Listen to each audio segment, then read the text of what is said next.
See, when you see someone like Jeff, at first you want to make an impact in surgery and endoscopy as he did. But when you know him more, you just want to make an impact as the type of human being he is. So there are totally different things because I met him internationally in many meetings that he was invited. And when I moved to the country, it's one of the few people who really advised me what to do and how to move on in the system here. And he always does it with a smile, with a hug. And everybody, I think, they feel the Jeff is a friend. So we all consider him a good friend. One day, when we were already good friends, he went with the wife, of course, to Cartagena in Colombia. And after all the dinners, we went to a disco in Cartagena. And then he said, my wife loves to dance, so I dance with her. And then I said, Jeff, I'm gonna dance with you too. So we danced like the whole song, and we were smiling. And that's one of the few people that I will dance, being a male specifically. And we laughed the whole night about the dance, and we have pictures. So when we named him honorary member of the Colombian Surgical Society, I present him, and then I put that picture there, and he's still smiling about it. So that was a very, very good night for us. I am so pleased to have the honor of being asked to talk a little bit about my personal experience with Jeff Ponsky. And I want to start by talking about the first time that I ever saw him, which was his presidential year at Sages, my first meeting at Sages. And he came in on a horse into a meeting hall on a large, real live horse. And I didn't know who he was. And I was like, who is that guy? Who does that? And I'm going to say that that's the question that I've continued to ask myself over all these years that I've known him. And I suspect a lot of other people as well. Who is that guy? Who does that? Who does all the things that he does? Who is so accomplished, so personal, so personable, such a loving family member, such a great mentor, sponsor, ally, such a great scientist and clinician and leader. My own experience with him has ranged really from the mundane to the sublime. The mundane being, he was the intermediary between Jackie and me when I was asking for pictures of her so I could decide whether I wanted to let my hair go gray so I could look as cool as she does. To his being my presidential advisor when I was the president of SAGES. And when I asked him to fill that role, he told me that three other presidents had asked him for the same thing, which really speaks to our deep need for his consultation and respect for him. And then on a personal note, during a board debacle, and I was the front face and dealing with a lot of approbation, he called me late one night and just said, "How are you? You're okay. You're going to be okay. The board is okay. We're all going to be okay, and we've got you." And just out of the blue, because that's who he is. As a guest in his house, you couldn't be made to feel more comfortable. As a person in his life, you couldn't be made to feel more valuable. So I think a lot about Jeff riding that horse in and being in the spotlight. And I think about how he is in the light and he draws the rest of us in as well. He takes the spotlight so that he can share it with all of us so that we can all shine brightly as he does. So thank you for the opportunity to talk about him briefly. I'm looking forward to talking about him as a leader in American surgery in a few minutes.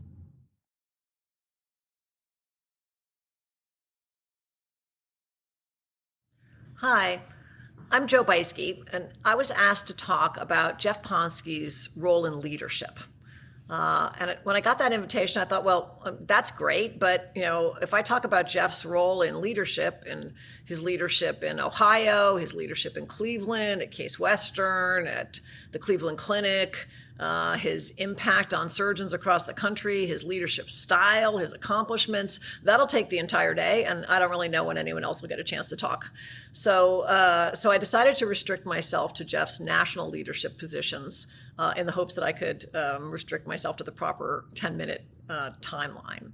So, Jeff has been a huge figure on the national stage in surgery. He's held offices in the most important of our societies. He was vice president of the American Surgical Association. He was vice president of the Society of Surgeons for the Alimentary Tract.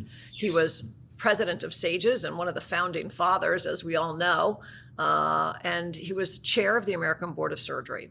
And before I get to that story, which is very distinctly related to my own role in American surgery, I also want to mention that he was chair of the president of the American Society for Gastrointestinal Endoscopists. And that is notable because that is not a surgical society. It's an endoscopy society, but it is very heavily dominated by gastroenterologists who are medical doctors. And the relationship between those people, that constituent, and surgeons has not always been friendly. And it is frankly astonishing that a surgeon became the president of that society. And Jeff's diplomacy skills and leadership role and clinical excellence, the research excellence that led him to that position, really held the door open for surgeons to maintain endoscopy as part of their armamentarium, which is improved surgical care and enhanced access to care for patients all over the country who need endoscopy. So that single fact would, make him worthy of a Wikipedia page and to go down in the pantheon.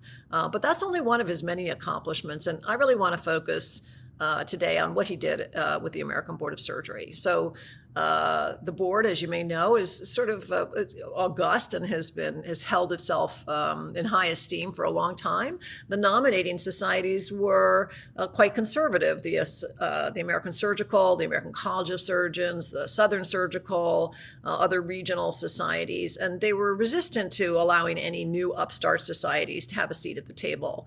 SAGES was considered an upstart new society. It was a little bit young, it was a little bit out there, and several attempts to have SAGES have representation at the American Board of Surgery were rebuffed. Jeff, however, persuaded the board to add an additional seat for SAGES, and he became the first SAGES nominee to sit on the American Board of Surgery. And he held that role for 6 years, I think from 2000 to 2006. Not only was he a director of the board, but he then became the president of the American Board of Surgery as the first SAGES nominee. It was quite astounding. He told me a story once about something that happened during his chair year at the board, which is that the board decided to implement maintenance of certification, which meant that surgeons all over the country who had previously only had to interact with the board once every 10 years were now going to have to do things like continuing medical education credits and case logs and testimonials more frequently, once every 3 years. And some of the leadership of the board had gone to talk to the regents of the American College of Surgeons to break this news to them, and they were outraged. They threatened to withdraw from the board. They threatened to start their own certification process. They threatened to, quit their certificates. And so Jeff went into the lion's den and said, listen, we're all in this together. This is all in the interest of the patient. We're not here to hurt you. And he made some very reasonable compromises in timeline. And he left the room. Everybody was smiling. And Jeff was smiling like he's always smiling. And so he had gotten the American College of Surgeons to line up with the board and the importance of this new initiative in his own inimitable and diplomatic style. And it makes me think of a few other opportunities I saw for his significant leadership. Once he was at a SAGES Young Leaders Retreat. He was there as a gray head. And just sort of off the top of his head, he said, I wonder how many of SAGES leadership are now chairs of departments around the country. And when we counted it up, the number was astounding. It became clear in that moment that SAGES was sort of a training ground. It provided the tools, the experience, the credentials for people to actually ascend to be chairs of departments. And I would credit both the recognition of SAGES' role in developing leadership and the actuality of it to a great extent to Jeff. Now, after Jeff was the chair of the board, I became the next nominee from SAGES to be a director of the American Board of Surgery.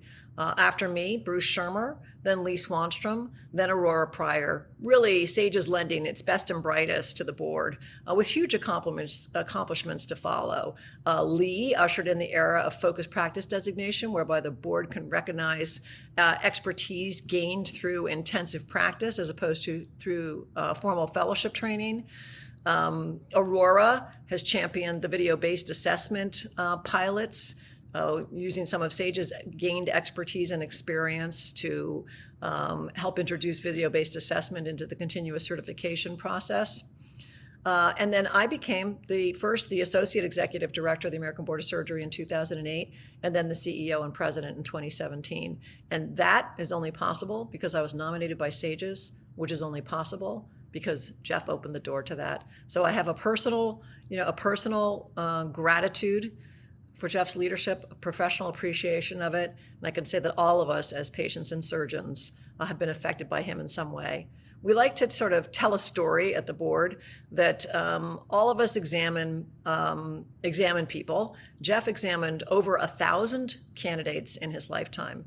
And if each of those candidates did 300 cases a year, and each of those people had a surgical career for, say, 30 years, just imagine how very, very many patients that Jeff has touched in that role alone, not to mention all of his other leadership roles. So Jeff, we owe you a debt of gratitude for your willing to take on that responsibility, for your grace in managing it, and just for being who you are. So on behalf of all of us, thank you very much.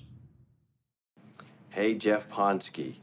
Here I am at the end of the earth in Mobile, Alabama, giving grand rounds for Bill Richards at the University of South Alabama.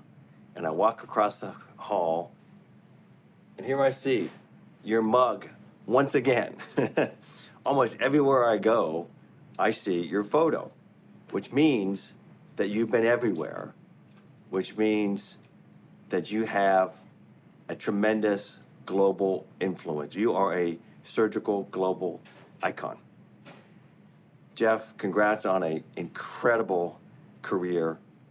You are an icon as an educator, as an innovator, and a surgical technician, and your success is remarkable and truly enviable. Now, on a personal note, you've also been an incredible mentor to many surgeons across the globe, especially me. I truly appreciate your guidance, and I know that you have influenced many surgeons across the globe in many ways as a true friend and mentor, and for that, I'm most appreciative. Jeff, congrats on an incredible career. I can't wait to see what your next thing is, next big thing, but I'll continue to follow your career very closely. All the best, Jeff. So proud of you, and so proud of being your colleague and friend. Well, Bruce is the only fellow I ever had who was older than I. Bruce McFadgen trained under Frank Moody. Frank was a giant in surgery. And Frank Moody used to go to he was a great biliary surgeon and GI surgeon.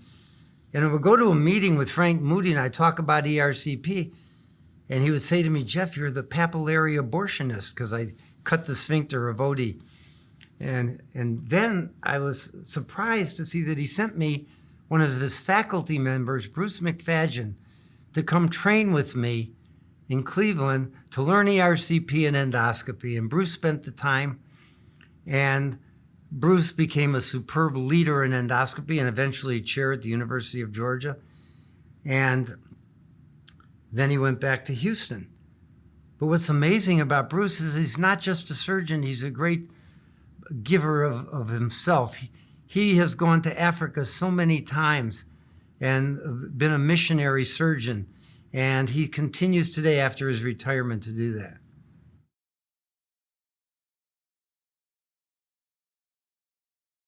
I want to thank you for the opportunity of presenting at Jeff Ponsky's Festschrift here in Cleveland. I first got to know Jeff in 1986, when at that time in my Department of Surgery in Texas, we were talking about where surgery was going. It was felt that it was going in the minimally invasive category.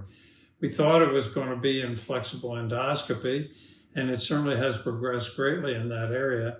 But it gave me the opportunity of meeting Jeff, identifying some of his vision for the future and the future of not only flexible endoscopy, but other areas of surgery. He introduced me to ASGE and also to the upstart organization SAGES. And from that, I got very involved and eventually involved in developing some of their programs. But Jeff, through his vision and his encouragement, helped me move forward in my career, and I want to thank him for that at this time. You probably heard several times a definition of a Festschrift. It's a term originated in Germany in 1871, came to the U.S. after World War II. But it's basically a tribute to honor one's scholarly writing and accomplishments in his or her lifetime, and is often presented at the time of retirement. Jeff is not only an excellent surgeon and flexible endoscopist, but he's a visionary. Developed the PEG in 1980. He's also an educator. He developed some of the first courses in flexible endoscopy for surgeons and encouraged the development of laparoscopic cholecystectomy. Also a teacher, not only as a lecturer, but in the operating room and at the bedside.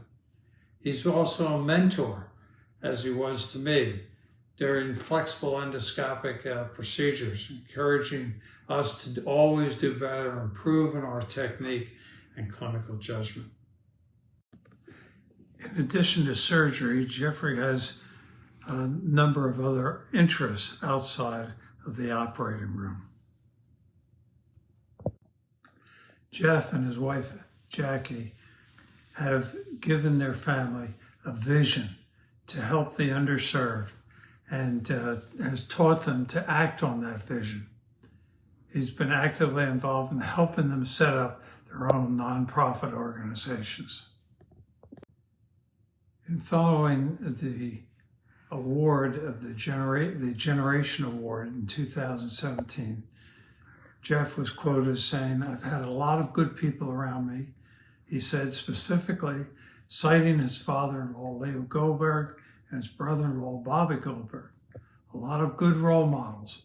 Zachary Ponsky also credited his mother and grandmother for instilling in him his sense of tikkun olam, and said he wasn't satisfied to rest on his laurels. "Success for me is a never-ending journey." He said, "It's still a work in progress." What is tikkun olam? It's a Hebrew expression, a guiding principle to repair or improve the world, the pursuit of social justice, or the establishment of godly qualities throughout the world. He encouraged his children and grandchildren to help medically disadvantaged people locally in the U.S. and internationally. MedWish International was started by his son Lee Ponsky in 1993, and Jeff was a founding board member. This organization is a non-profit organization that saves lives and the environment by repurposing medical supplies and equipment to provide humanitarian aid to people in need.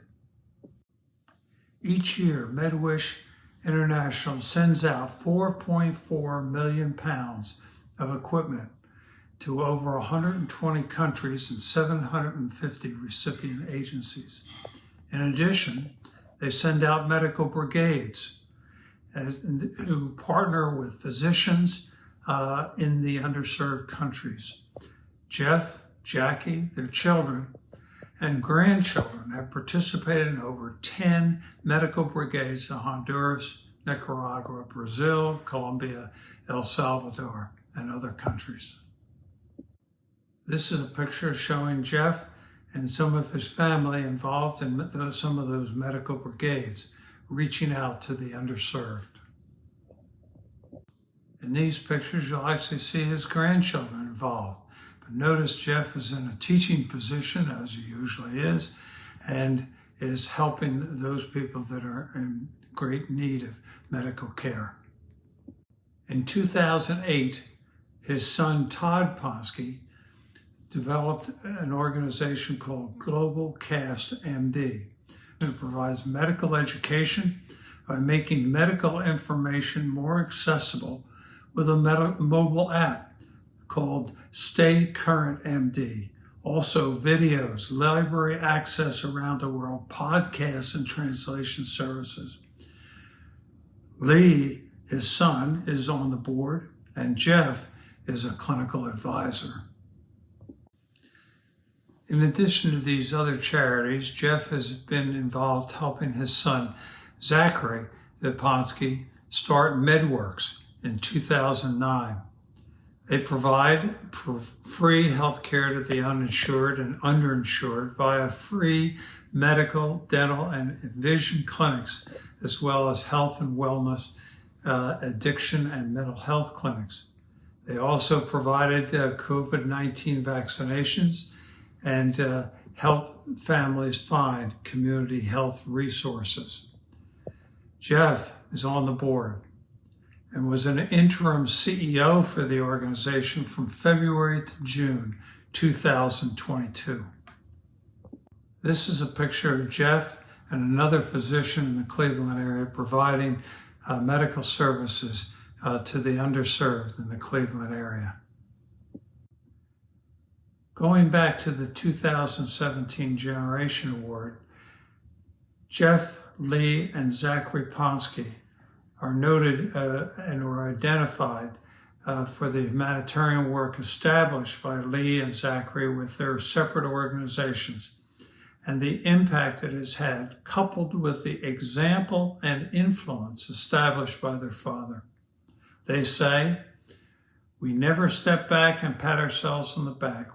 We have people ask us if we can believe what we are doing or what we have accomplished, and we never do that. We always ask, what else can we be doing?" So, Jeff, as I conclude this talk, I would just say, well done. Thank you for all that you have done for me, for my career, and in enlarging on my vision for the needs of the underserved. And I appreciate all of the great things that you and your family have done. And it has been an example for all of us to follow. When I came to Cleveland, I knew very little about the history of the hospitals here or that of the Jewish community. And I learned very early on that there was a very special place called Mount Sinai. And they're just incredible physicians from the history of Mount Sinai, from Jeff Ponsky and Alan Markowitz to Alan Hirsch and many others, Roy Buczynski.